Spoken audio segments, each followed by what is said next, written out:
네, 시장이 변동성을 나타내고 있습니다. 변동성은 누군가에게는 두려움이지만 또 누군가에게는 친구입니다. 투자자는 변동성을 이해하고 있어야 되는데요. 시장의 관심, 돈, 또 오늘은 변동성이 있는데 시장 흐름 읽고 전략 세웁니다. 머닝 전략 강관우 더 프리미어 대표 오셨습니다. 어서 오십시오. 안녕하십니까. 주식 투자는 사실은 바람 잘 날 없는데요. 네. 최근에 사실 너무 좋지만 이슈들이 나옵니다. 트럼프가 케빈 워시를 차기 연준 의장으로 지명하면서 소위 이제 워시 쇼크라고 해서 보면 변동성이 좀 크게 나타나고 있는데 이것이 이제 글로벌 금융시장, 국내 시장에 미치는 영향은 어떻게 보세요? 기본적으로 우리가 생각하지 않았던 이런 케이스에 이제 그 사람이 올라온 거잖아요. 그러니까 네. 지난 금요일 날 미국 시장에서도 이제 조금 그 변화를 보였다 이렇게 보시면 좋고 특히 금, 은 이쪽에서 크게 좀 변화가 있지 그렇죠. 않았습니까? 예. 상당히 충격적인 이제 상황이 나오면서 은이 특히 많이 빠졌는데 말이죠. 우리 그 미국 시장을 볼 때 S&P도 봅니다만은 우리 시장에 연관이 많은 것은 아무래도 나스닥이 되겠습니다. 네. 근데 나스닥이 S&P보다 더 많이 밀렸지요. 그리고 마이크론도 우리가 항상 마이크론을 빗대 가지고 삼성전자, SK 하이닉스를 복원했는데 거기도 좀 많이 밀렸습니다. 그래서 우리 시장 장 초반에 지금 삼성전자, SK 하이닉스를 필두로 해가지고 외국인들이 거대 매물을 지금 쏟아내고 있습니다. 그럼 무슨 얘기냐면은 그 월시라는 사람의 이제 성향이 어떤 거냐 이거잖아요. 여기에 네. 대해서 이제 물음표를 이제 시장에서 갖기 시작한 거죠. 그렇죠. 옛날의 성향은 좀 알 텐데 이번에는 어떨까 잘 모르겠다 지금 이거잖아요. 예. 잘 모르겠다는 거예요. 예. 왜냐하면 과거에는 이제 매파로 분류됐던 사람인데 그러게요. 최근에는 트럼프의 쪼에 톤에 많이 네. 지금 동화가 됐다 이런 얘기잖아요. 그러게요. 그래서 어느 쪽이냐 잘 모르겠다는 거예요. 그런데 제가 이제 이렇게 인생을 이렇게 살다 보니까 뭐죠? 사람이 잘 안 바뀐다 이런 생각을 저는 하고 싶습니다. 그래서 과거에 매파적이었다고 하는 것은 제가 볼 때는 합리적이었다고 어떻게 일견 이제 보이기도 합니다. 무슨 얘기냐면 대차 대조표를 너무 이렇게 급팽창하는 QE 이런 거에 대해서 이제 반대를 했던 대표적인 사람인데 지금도 대차 대조표가 너무 이렇게 방만하게 커져 있죠. 줄이는 게 맞습니다. 그런데 그 페드에서는 아직까지 QT를 최근 12월까지는 했습니다만 다시 이제 중단하지 않았습니까? 그렇죠. 거기에 예. 대한 좀 두려움이 조금 있는 것 같다 이런 얘기고 단기 금리는 톤을 이제 맞췄으니까 트럼프 요구대로 1회에서 2회 정도 내려갈 수는 있습니다만은 장기적으로 인플레이션을 안정시켜야 된다는 그런 데 또 책무가 있는 워시이기 때문에 그렇다고 하면은 이거를 그냥 마냥 트럼프 얘기 듣고 밑으로 내려갈 수는 없는 거다. 그래서 우리는 금리 인하 쪽으로 강력하게 드라이브를 할 새로운 연준 의장을 기다리고 있었는데 그런 사람보다는 약간 물음표가 들어가는 이런 신임 연준 의장이 될 것 같으니까 시장이 조금 불확실성에 좀 움츠리는 이런 모습을 보이고 있다 이렇게 보고 싶습니다. 아까 제가 시작하면서 그런 얘기했는데요. 그럼 또 한 사람의 주자였던 케빈 해시시 됐으면 주가가 급등하면서 올랐겠냐? 금융시장의 불안정성, 그죠? 페드의 독립성 이런 것 때문에 또 흔들었을 거예요, 그죠? 네. 그런 어쨌든 지나가야 될 변동성인 거고요. 이제 말씀하신 것처럼 이제 워시의 성향이 인터뷰라든지 상원의 이제 인준청문회 이렇게 나가면서 하는 얘기들이 좀 들어봐야 되고 변동성이 좀 있을 수 있습니다. 국내 증시는 무섭게 올라가는 상황인데 수구로만 보면 외국인들이 샀다가 또 최근에 굉장히 팔았습니다. 지난 금요일 오늘도 매도로 많이 나오고 있는데 외국인들은 차익 실현인가요? 혹은 추가적으로 더 외국인 매도가 나올 가능성 시장에 충격을 주나요? 우리 코스피가 엄청나게 빠질 네. 거라고 생각해서 지금 차익 실현하는 게 아니고 네. 많이 올라온 거에 네. 대해서 이제 조금 줄이고 있다 이렇게 이제 저는 이해를 하고 싶습니다.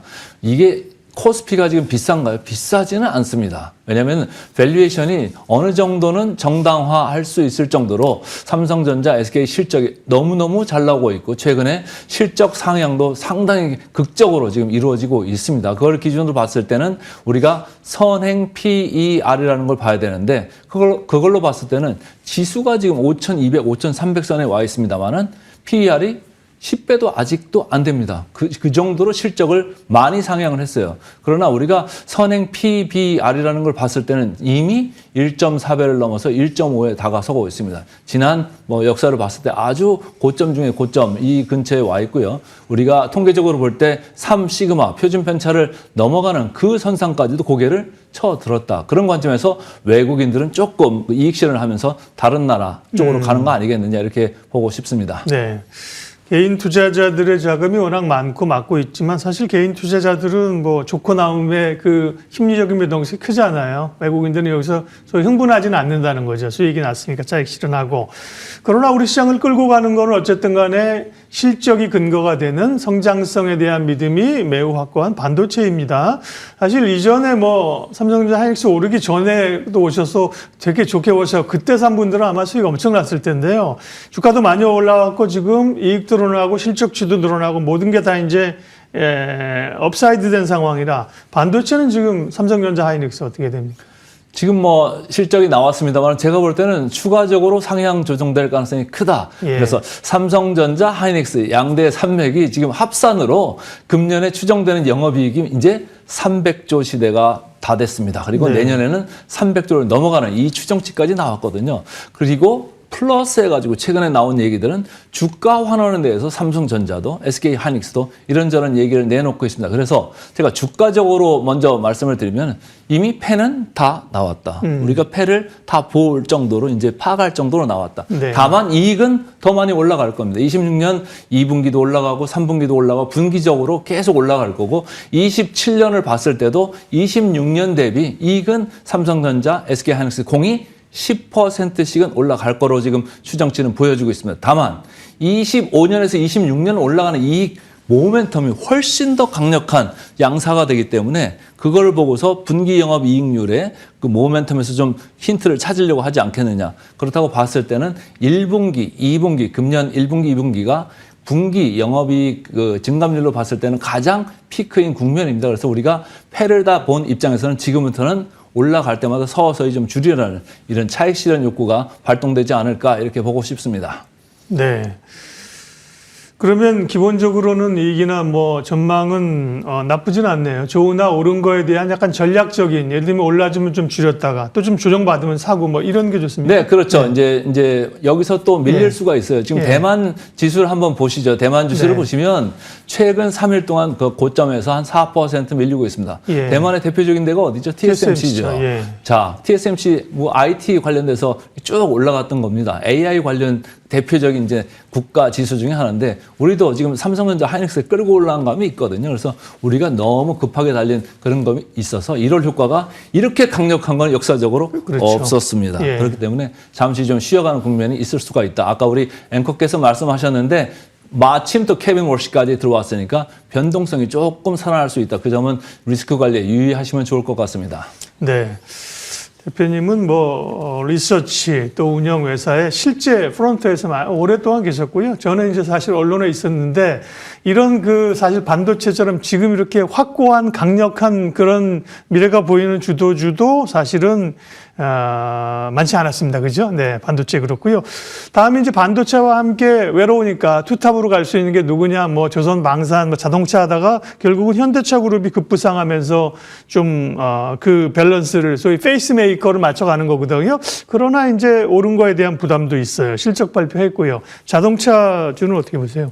저는 이제 자동차주는 기존의 완성차라는 그 고전적인 개념에서 이제는 그 좀 놔줘야 되고 로보틱스로 지금 한 발, 두 발 이렇게 막 가고 있는 현대차 그룹 아니겠습니까? 그래서 밸류에이션에 아주 뭐 갇혀있던 5배, 6배 PER 수준에 갇혀있던 이런 현대차였지만 이제는 10배 아니면 그 이상으로 더 올라갈 수 있는 여지를 좀 그 부여를 해야 된다 이런 생각입니다. 지난 주에 이제 현대차 실적이 나왔습니다만은 예.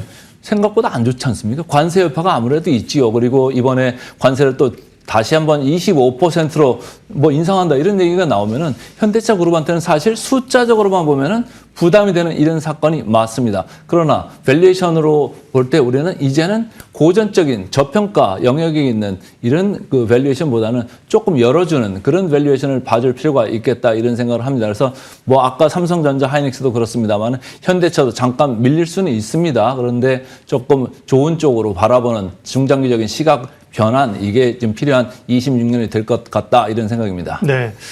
또 하나 최근의 관심은 워낙 대형주 반도체 뭐 조방원 자동차만 갔기 때문에 그 격차가 엄청 벌어졌다가 이제 그 코스닥이 꽤 빨리 그거를 이제 메우면서 가고 있고요. 거기에는 또 정부의 정책 드라이브도 있습니다. 다만 실적이 아직 없잖아요. 이런 우려도 있고요. 변동성도 커서 네. 코스닥 대응은 어떻게 해야 될까요? 네. 저는 이제 코스피하고 코스닥은 완전히 질적으로 다른 이제 영역이다 이런 생각을 합니다. 심지어는 뭐 코스닥의 1위 시총 업체죠. 알테오젠이 웬만하면은 코스피로 넘어오겠습니다. 그게 이제 아주 대변해준다 이런 생각을 하고 있고요. 밸류에이션으로 봐서도 뭐 PBR로 봐도 코스피 대비 2배가 높고 PER로 봐도 코스피 대비 3배가 넘는 코스닥입니다. 그런데 최근 들어가지고 뭐 한 일주일 정도 코스닥 3,000 이런 이슈가 시장에 부각되면서 엄청나게 빠른 속도로 달렸죠. 거기 달린 데는 그 ETF 자금이 물밀듯이 들어온 그 이유가 있습니다. 그 ETF 자금들은 어딘가요? 예금 쪽에서 넘어오는, 부동산 쪽에서 넘어오는 일부 늦게 들어오는 개미 투자자의 자금일 가능성이 상당히 큽니다.